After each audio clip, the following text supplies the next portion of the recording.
The Plaza Hotel glittered like a fairy tale, crystal chandeliers casting golden light across marble floors. I adjusted my emerald silk dress, purchased specifically for today, my sister Olivia's wedding, and checked my reflection in a gilded mirror. The doorman had given me an odd look when I arrived, as if questioning whether I belonged in such an opulent setting. If he only knew. My phone buzzed with a text from Mom. "Where are you?" "The ceremony starts in an hour."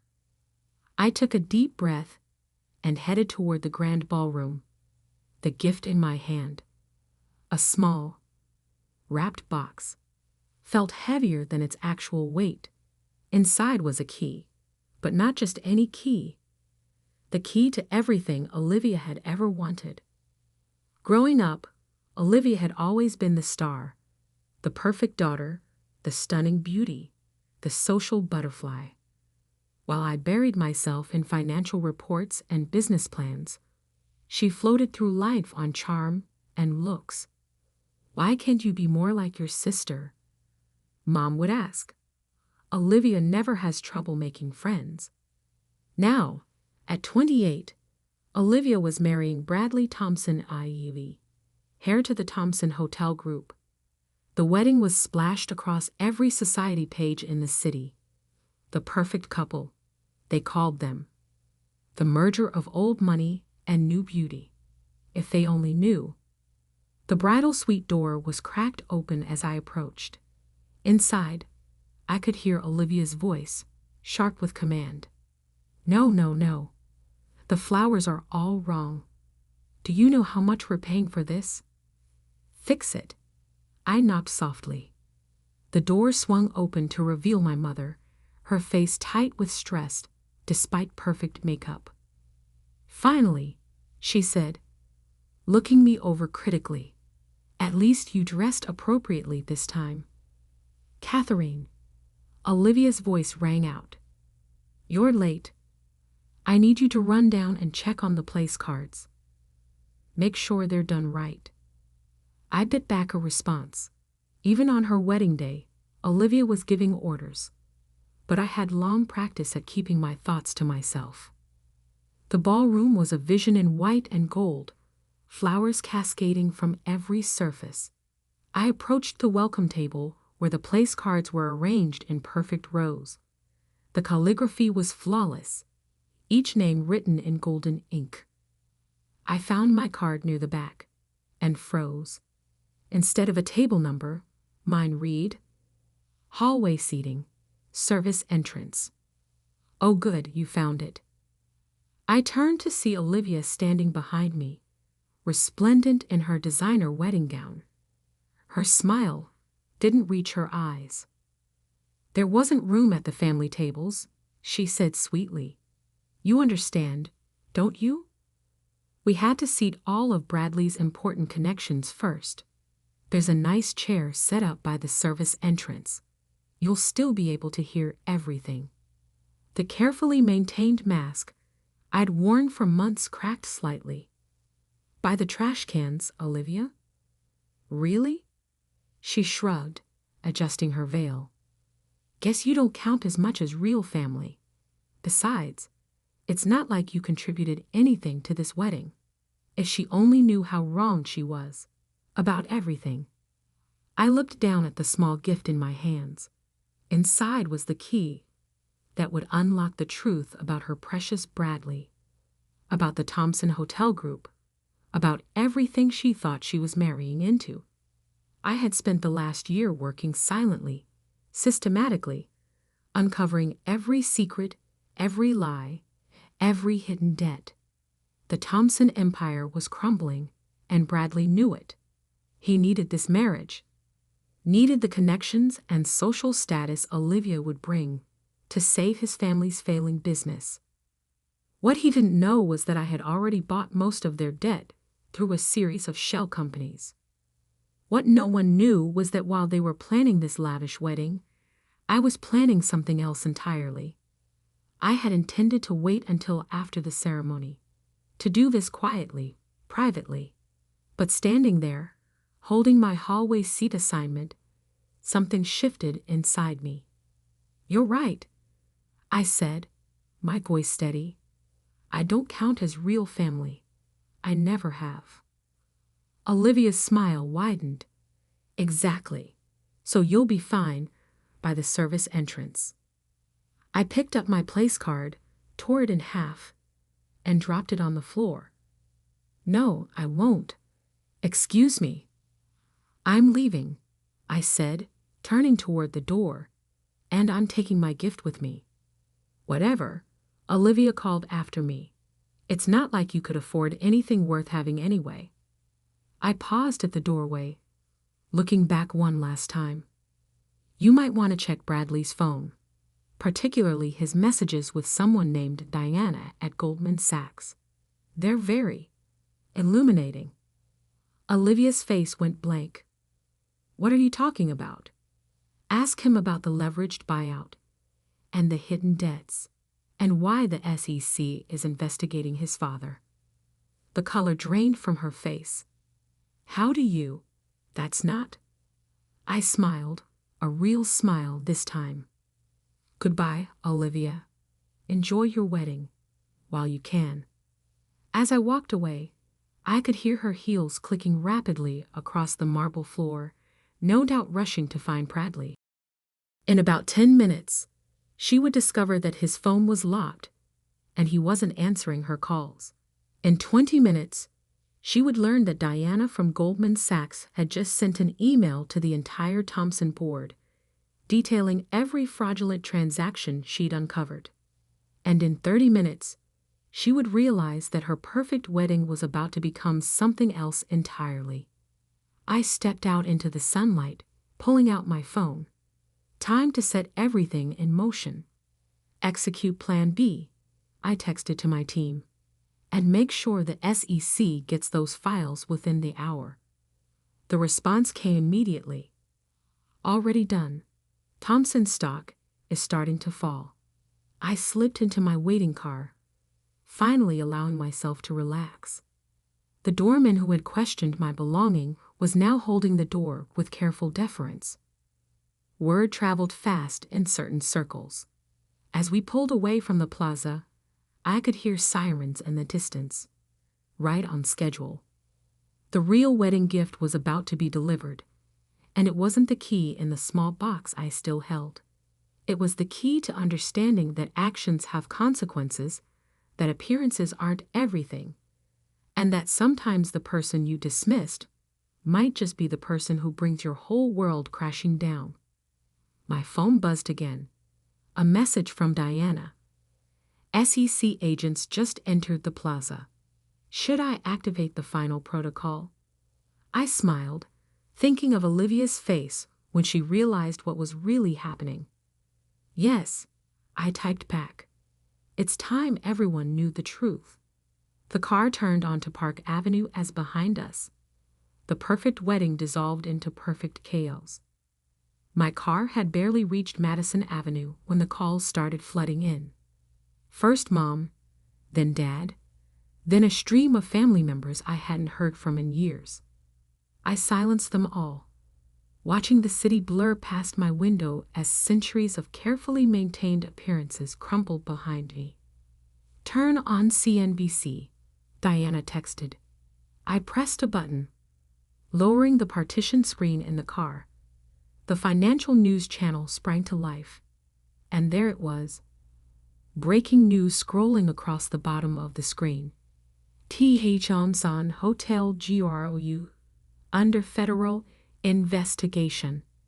CEO ARRESTED on FRAUDCJRGE. My phone buzzed again. Olivia this time, her text almost incoherent with rage. "What did you do?" I could picture the scene unfolding at the plaza.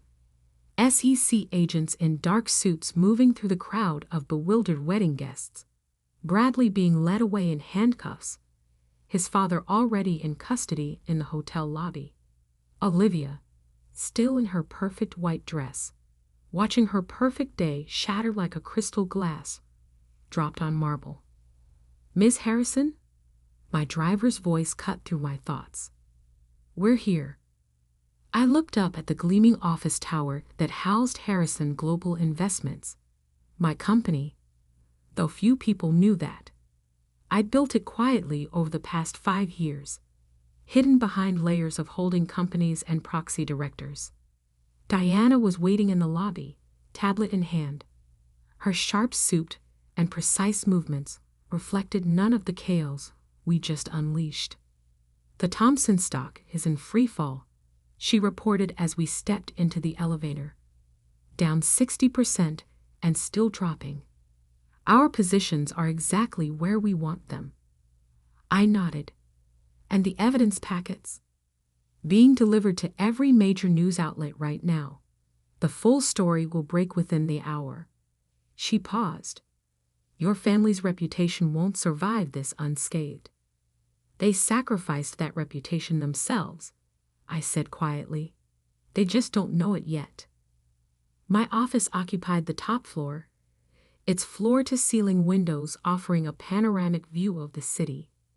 I deliberately kept the space minimal. No family photos, no personal touches, nothing to suggest who really ran one of the city's most powerful investment firms. "Pull up the security feed," I instructed Diana. Multiple screens lit up, showing different angles of the Plaza Hotel. The chaos was spreading. Police cars lined the street. Reporters were arriving in waves, their cameras flashing like strobe lights.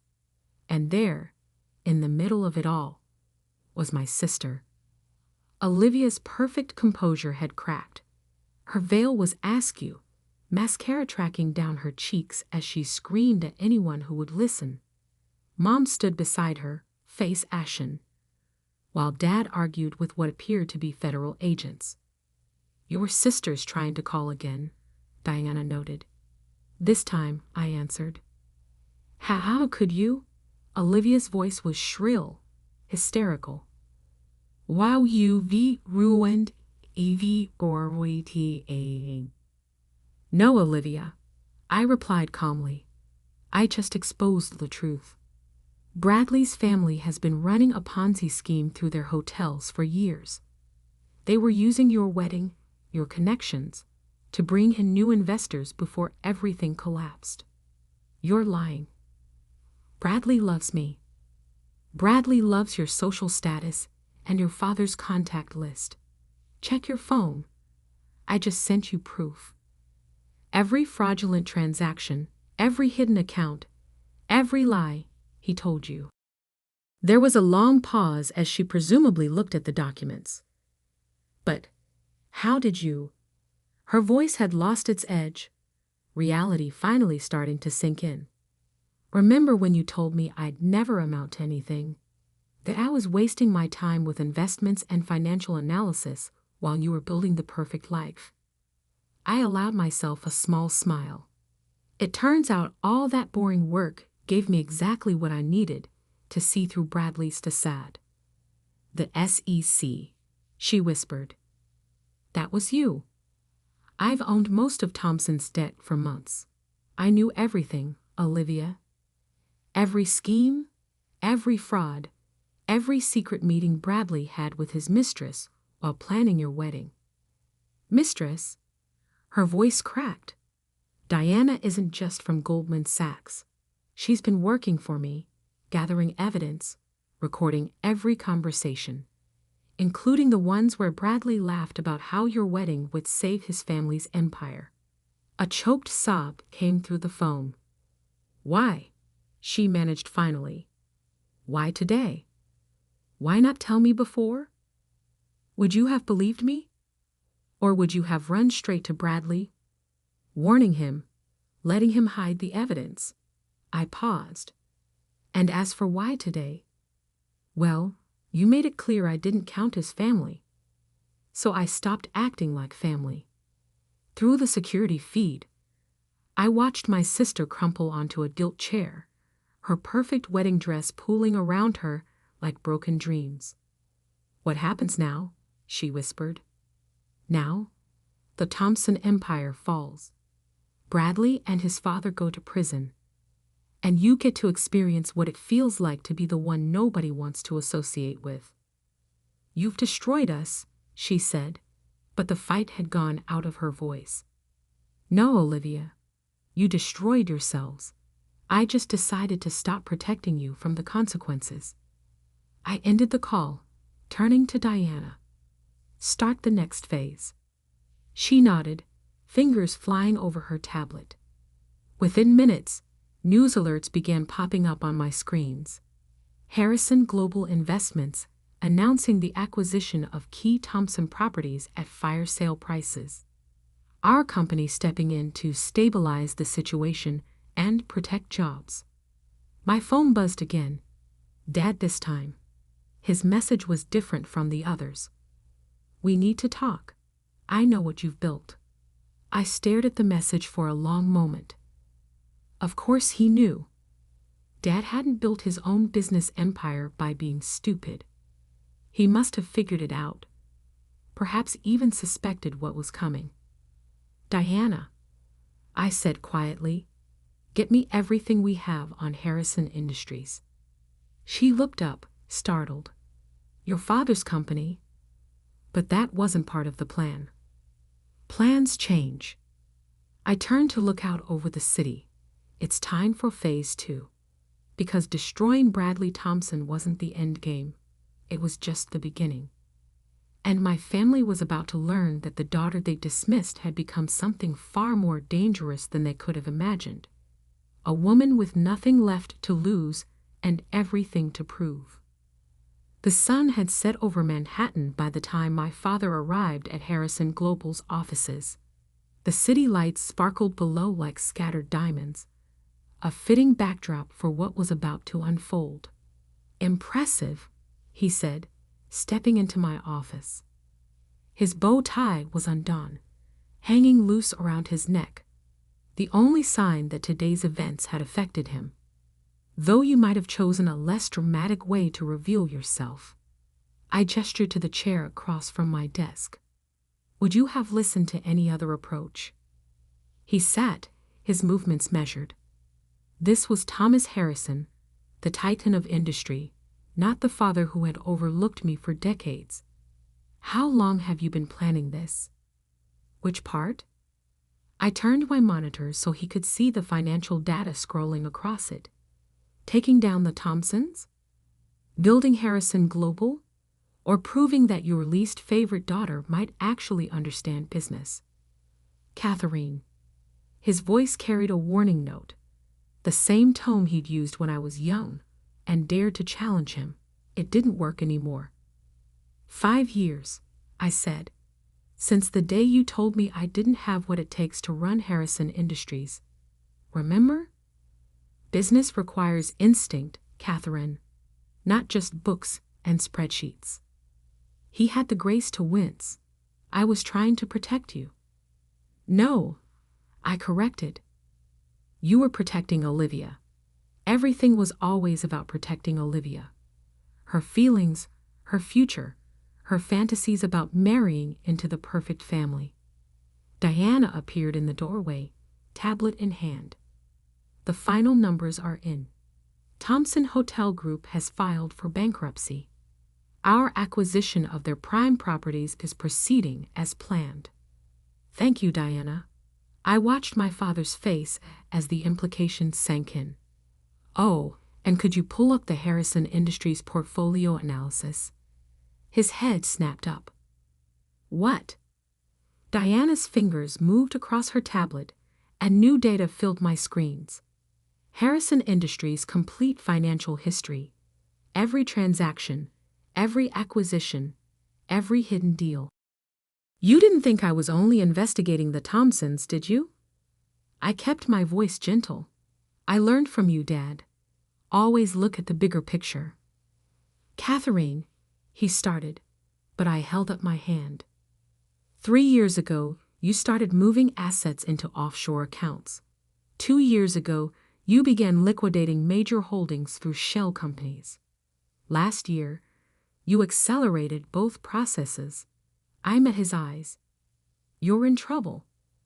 The mask of corporate confidence cracked slightly. You don't understand. I understand perfectly. Harrison Industries is overleveraged. The market shift you bet against happened anyway. Now you're hemorrhaging cash and looking for a way out. I leaned forward. That's why you pushed so hard for Olivia to marry Bradley. You needed the Thompson connection to prop up your empire.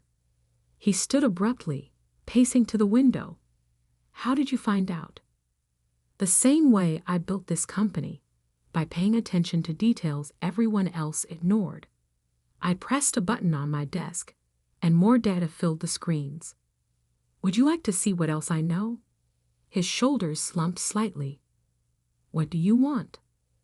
Sit down, Dad. I waited until he did. I'm offering you a choice. Diana handed him a folder containing 2 documents. He opened it slowly, reading with the careful attention that had made him successful. A merger? He looked up sharply. You want to acquire Harrison Industries. Option 1. Harrison Global acquires your company at fair market value. You retain a position on the board, your employees keep their jobs, and the Harrison name stays intact. I paused. Option 2. I release everything I've found to the SEC, and you face the same fate as Bradley Thompson's father. You wouldn't. I just destroyed my sister's wedding and had her fiancé arrested. Do you really want to test me? He stared at the documents for a long moment. And your mother, Olivia, will be taken care of. The merger agreement includes provisions for both of them. I softened my tone slightly. I'm not cruel, Dad. I just wanted you to see me. Really see me. I see you now, he said quietly. God help me, I see you. He picked up the pen Diana had placed before him, then paused. The timing of all this, Bradley, the wedding, this offer, you planned it this way, didn't you? I smiled. Like you said, business requires instinct. He signed. As Diana whisked the papers away for processing, my father remained seated, looking somehow both older and more alert than I'd ever seen him. What happens now? He asked. Now, you go home to Mom. Help her understand that her world hasn't ended, it's just changed. Help Olivia realize that there's more to life than appearances. I stood. And tomorrow you come back here, and we begin the process of saving everything you built. And you. For the first time, there was genuine curiosity in his voice. What do you get out of this? Besides control of one of the largest private investment firms in the city? I walked to the window, looking out at the empire I'd built while everyone was watching Olivia. I get the satisfaction of knowing that the daughter you underestimated now holds the key to your survival. He joined me at the window. I was wrong about you. Yes, I agreed. You were. As if on cue, my phone buzzed with a news alert. Harrison Global announces acquisition of Harrison Industries. Markets respond positively. One last thing, I said as he turned to leave. That chair by the trash cans at Olivia's wedding? It wasn't just an insult. It was the final test. If she had shown even a moment of kindness, of real sisterly feeling. I shrugged. This might have played out very differently. He nodded slowly. She failed the test. They all did. Every time. I sat back behind my desk. Good night, Dad. I'll see you at tomorrow's board meeting. After he left, Diana returned with a stack of papers requiring my attention. The merger would keep us busy for months, but that was fine. I had always preferred working to socializing anyway. My phone buzzed one last time. A message from Olivia. I'm sorry. For everything. Too little, too late. But maybe, just maybe, some good would come from all this. Maybe my sister would learn what I had known all along. That true worth isn't found in perfect weddings or social connections, but in what you build with your own hands and mind. I turned back to my work, the city lights twinkling below like stars. The daughter they hadn't wanted at the wedding now owned their future. The sister they had seated by the trash now controlled their fate. And I wasn't done yet. Not even close. Because success isn't just about proving others wrong. It's about proving yourself right. And I had only just begun to show what I could do. Diana cleared her throat softly. The press is requesting statements about the merger, and your mother has been calling the office. I smiled, picking up the small gift box I'd intended to give at the wedding. Inside, the key gleamed in the evening light. No longer needed, but a perfect reminder of how far I'd come. Tell them, I said, that Harrison Global is just getting started. The city stretched out before me, full of possibilities. Sometimes the best revenge isn't served cold. It's served from the top floor of the building you bought, while no one was looking. And sometimes the sister they didn't want at the wedding becomes the woman they can't afford to ignore.